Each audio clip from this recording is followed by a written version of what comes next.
आदिवासी समुदाय के डीएनए की तस्करी, यानी कि ये मामला सिर्फ डीएनए डाटा का नहीं है, जेनेटिक डाटा का नहीं है। ये मामला है आदिवासी समुदाय के अस्तित्व का, उनके अस्मिता का, सभ्यता का, प्राइवेंसी का, उनकी गोपनीयता का, साथ ही संवैधानिक गरिमा का। क्योंकि ये तस्करी सीधा हमला करती है आदिवासी समुदाय के अस्तित्व पर।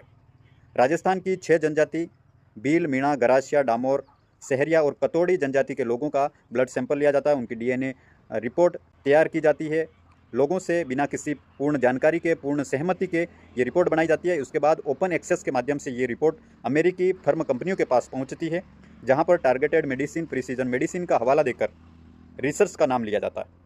लेकिन सवाल ये उठता है कि ये सब नियम के तहत किया गया था, तो क्या लोगों से डाटा कलेक्ट करते समय पूर्ण सहमति ली गई थी? उनको इस संबंध में पूरी जानकारी दी गई थी? क्या इस डाटा का भविष्य में व्यावसायिक उपयोग हेतु उनको अवगत करवाया गया था? क्या एथिक्स कमेटी ने इसकी अनुमति दी थी? क्या इस संबंध में मिनिस्ट्री ऑफ ट्राइबल से अनुमति ली गई थी? और अगर हाँ, तो इथिक्स कमेटी की परमिशन को सार्वजनिक किया जाए, लोगों की सहमति को सार्वजनिक किया जाए।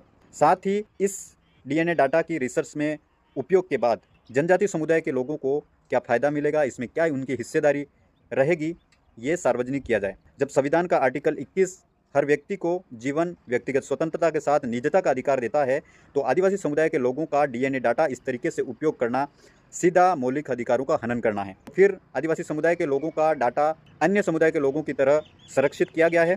जब संविधान का आर्टिकल 46 हर राज्य को यह निर्देशित करता है कि जनजाति समुदाय के लोगों को विशेष, उनके अधिकारों को विशेष संरक्षित करने का प्रावधान है और राज्य सरकार का ये प्रथम कर्तव्य है, तो क्या राजस्थान की राज्य सरकार ने आदिवासी समुदाय के लोगों का डाटा, बायोलॉजिकल आइडेंटिटी को सिर्फ डाटा समझकर संरक्षित किया है? अगर ये सब नियम के तहत नहीं हुआ है और इसमें कहीं चूक हुई है, तो जिम्मेदारी सुनिश्चित होनी चाहिए और इसमें जो दोषी हैं उनके ऊपर कड़ी से कड़ी कार्रवाई होनी चाहिए।